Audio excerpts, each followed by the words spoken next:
Ravi, how do you look back at your international career? You were somebody who had a lot of potential skill, but it is always spoken about you not living up to your potential. How do you look back? Yeah.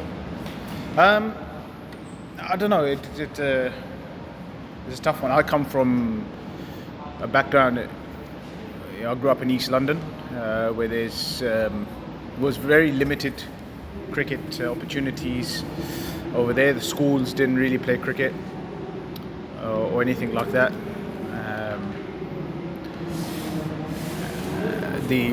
I learnt my cricket in a youth club, which is a charity youth club, and there was no cricket in my school until I started it. And so, in my eyes, to reach to international stage and get to play against my hero, Sachin, who I watched on TV, I feel like I fulfilled my potential there. So with the limited opportunities that we had in Newham, I feel like I did okay to get to that international level and play nearly 500 T20s now. Yes. Franchise cricket and everything. So yeah, the only fallback I'll have is I probably played some of my best cricket after the age of 30, especially with the bat. And the unfortunate thing was I didn't get the opportunity to represent England after the age of 30, which is when I was at my best with the bat. So I didn't really get to showcase my full capabilities on the international stage. I think I felt like I was a late developer. I always had the skills to play, but I felt like I only really knew my game after the age of 30. You mentioned about playing against Sachin Tendulkar, and you played in that series against India in 2011, which was 4-0 for England, and some retirements came after that. Rahul Dravid played his last against England then. How do you look back at that two test matches against England, against India? It was fun memories. I mean, I came off the back of a bad Ashes then, so I was reselected a bit later there against India. Actually didn't get much opportunity to bat. There was a lot of runs scored by England, and I think we won quite convincingly, so it wasn't that much opportunity to get big runs. So I missed out there a little bit, but it was always special to play against India. I grew up watching India on TV. There was no other team that I watched, to be honest. Growing up, I watched one man, or two, Vinod Kambli and Sachin Tendulkar were the two guys I loved watching, and Sehwag when he got about as well. So it was nice to play against India. It was my dream, really. So that was beautiful, and to see Rahul Dravid in action. Right. I think he was the best Indian batsman in that series, scoring all the runs, and the others were not scoring. Correct, and I remember him, the way he got stuck in. It was something different. He was very tough, ball swinging about, nipping about. He was still getting into very good positions. Even when the guys tried to bowl short at him, he took it. He took a few blows. He played it well, and he was just a very hardened Test cricketer, which you can see his success. He deserved it. He was world class, one of the greatest of all time. And the success of Dravid in that particular series, he put him into an embarrassing situation that they recalled him for one day and he had to announce his retirement immediately after the series in England. Yeah, it's not ideal. Yeah, not ideal. I mean, once he had announced his retirement, he knows, right? He's somebody who's played so much cricket. He knows when he was done. So yeah, that's a little bit unfortunate there. But Rahul Dravid will always be remembered for how good he was in the Test matches and ODIs. He was, one of the greatest batsmen of all time, and nobody will ever forget that. Tell me about this. Now you're a part of this leagues, 2020 leagues, the worldwide. Yeah. How has it been for you? Is it satisfying just to play one format everywhere, or is it just, of course, money is there, but what gives satisfaction? I think, look, I played a lot of first-class cricket as well. I've managed to get 30-odd centuries in first-class cricket. So I've played my fair share. I gave up in 2019 for a couple of reasons. I'd moved from my county Essex, moved to a team Sussex, which was about an hour and 40-minute drive. I couldn't move homes. My son was going to a good school and all that, so it wasn't viable for me to be spending so much time in Sussex when I wanted to spend time with my son, watch him grow up. So I had to give up a format, which was taking up most of my time, which was 4-day cricket. And financially, it made more sense as well. There was more money in the T20 game, travelling the world and earning a lot more than I would earn playing 4-day cricket for a county. So, at some point, it's a short career. You still got to make as much money as you can in that short space.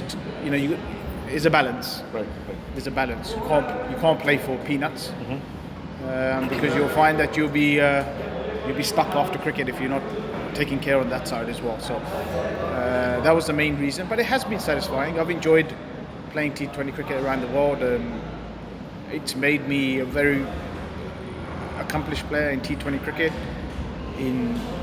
very experienced now, and I think going forward that experience will help, because I'd love to share that with the younger generation, even the professional outfits that are playing. So hopefully I can pass that down as well. When you play these leagues, is it part of your contract that you help the local players? Because you have played in associate nations also, like you last played the Nepal Premier League, isn't it? So how is it different to playing in a full fledged nation? Well, I think it's always your job as an overseas cricketer to help out the local cricketers as much as you can, because as one of the overseas players, they're watching you. They're going to learn off you, and they're going to do what you do. So it's very important that you set the right example for those guys.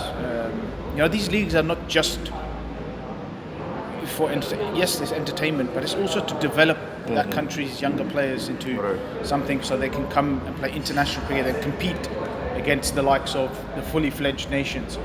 So that's really, really important that you set good examples. You teach them. You give them your teachings of what you've learned over the years as well. So although it's not in my contract, I always do my best to help as much as I can. I will never ever deny help to any cricketer. Anybody who asks for advice, I will give them the best of my knowledge and help them. Players, they retire early to be part of these T20 leagues the world over. Is it good? Because there is also the question of whether country comes first or it's the other way. How do you look at this whole? I understand from that point of view. But one thing you got to know, and the truth is that it's all good when you're loyal to the country and all that sort of stuff. It's all great, and yes, you want to represent the country first. But when you're not performing, that country's not going to back you. True. That's the way it is. It's the business at the end of the day. They want the next player who's going to perform. They're not going to stick with you. So you got to look at it from that point of view as well. It's easy from the outside to go, oh, he should be playing for his country first. But as soon as you don't do well, that country's going to leave you in the dust. So you got to make sure you're okay as well. And it's like any other business. I mean, if you're working in the office somewhere, you're going to take the best opportunities that are there. Yes. So it's just got to be done. You started England under-19 with Alistair Cook. And he has reached where he is now. Did you know then that he had the talent to go where he eventually went, or how was it then, or how did he get into this kind of status? Well, funny enough, playing with Cookie when he was young wasn't a free-flowing player. He didn't hit the ball very hard. He nudged it around. So he's not somebody that he took you by storm. It was only once he reached Essex and played in professional level where the bowlers were a little bit quicker and he was able to use the pace to hit the ball, he became a very good player. And then over the years, he just worked so hard He worked it out. He was sensible. He knew his game very well and worked hard at it continuously all the way through, which is what made him such a good player. He had a very good eye. In the end, it turned out to be a fine player. England in Champions Trophy the other day, they scored big but still couldn't defend. Yeah. How do you look at the overall white ball England team? They have got Brendan McCullum as their all-time or all-format coach. Yeah. How do you look at it? Is it? It's a tough one for England because they're in this stage at the moment. I think they're not far off being one of the worst one-day teams for a very, very, very, very long time. Going on results. So it's a tough situation for them right now. Bowlers, I think they're short on wicket-taking bowlers in good conditions for batting. They're finding it hard to take wickets. Adil Rashid, I think, without Adil Rashid, there's not many nations that could beat. I think he plays a pivotal role in the middle there. He takes wickets, he contains. Without him, you could be looking at massive scores opposition's getting. And I think the last time an English seamer had a good slow ball that can deceive a batsman, like Bumrah has, like a lot of the Indian bowlers have very good slow balls, because you need those options when you're playing on very good wickets. You need change-ups that can deceive the batsman. The last person that ever had it was Harry Gurney, which was many years ago. And ever since then, no one's really come up with a ball that's different from bowling bouncers. I mean, that's not the only option to take wickets. So I think going forward in the English system, when bowlers are a bit younger, they have to be taught new skills, not just bowling fast. I know it's not required in England as much on those wickets. You can get away with bowling pace and hitting the wicket because you get natural variation out of the wicket. But when you come to places like Pakistan, you're not going to get that natural variation out of the pitch. So you can't just get away with just bowling short and thinking you're going to take wickets. It's just half a shot in the subcontinent and it goes for 6. So we need something a little bit more than that.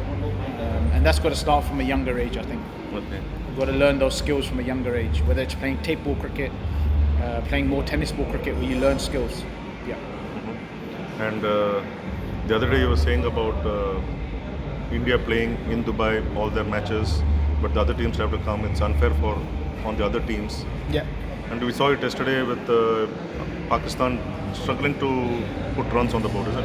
Yeah. Look, I think it's pretty obvious that India have got a massive advantage playing all their games in one venue, whereas other teams have to travel to this venue where they've been practicing for weeks in particular conditions in Pakistan. There is a big advantage which makes India probably the favourites to go on and win the Champions Trophy. But unfortunately, there's not much anybody can do about that. If India are not going to travel to Pakistan, then that's understandable. And this is the only real way of doing it, unless India played their matches in India, where the conditions are similar to Pakistan, very similar, with probably more even contests. Because in terms of crowds, it doesn't make a difference. You go to Dubai and play against India, you're going to be outnumbered in the crowd anyway. So it's the same situation when it comes to crowd. It's almost better that India play in Indian conditions. Probably makes it a bit fairer across the board. And finally, among all the places that you have played cricket in, which was the most enjoyable and which was the least? I think, look, for me, India is... And which was most challenging also? Yeah, India's certainly one of the best places to play cricket. I would have loved to have played more in India. A bit more later on in the IPL. I would love to have played more in India after the age of 30. When I knew my game my best. That would have been fantastic. I got an opportunity to play in other subcontinent conditions. Some of the most challenging conditions, I would say, very recently in Nepal. Incredibly challenging. Ball was turning. Very, very difficult conditions to bat in. Bangladesh has been notorious over the years. It's got better actually. Last couple of BPLs, the wickets have been a lot better. But previous to that, 10 years before that, it was a nightmare to bat. Absolute nightmare. So that's definitely one of the hardest conditions you would find. West Indies can be extremely challenging as well. So it's been hard. But India, I've enjoyed the UAE. It's been brilliant. West Indies, what a place to play cricket. Lovely place to play cricket. And of course, our home nation, England. England, right? Yeah. And what next? You said the blast that you're part of. Yeah. And you don't have the Indian players Yeah. in it. How do you look at it? We'd love to see Indian players coming over to England and playing. They are coming in the first class system. Yes, yes. Which is good. Yes. I think it's a great opportunity for Indian players to come and learn their trade in English conditions, which can be very difficult to bat. Right. Seaming conditions, and it does make them better players. When they go back to India, they seem to score a lot more runs. So I think that's important for the development of Indian batsmen. Right. And bowlers too. It's different conditions. You have to learn a different skill in England. Seaming the ball and swinging the ball, it's important because you've got players over there that can deal with seaming conditions. So getting them out in those conditions is also challenging. So I think it's brilliant that Indian players are coming over and playing first class cricket. Thanks, Ravi.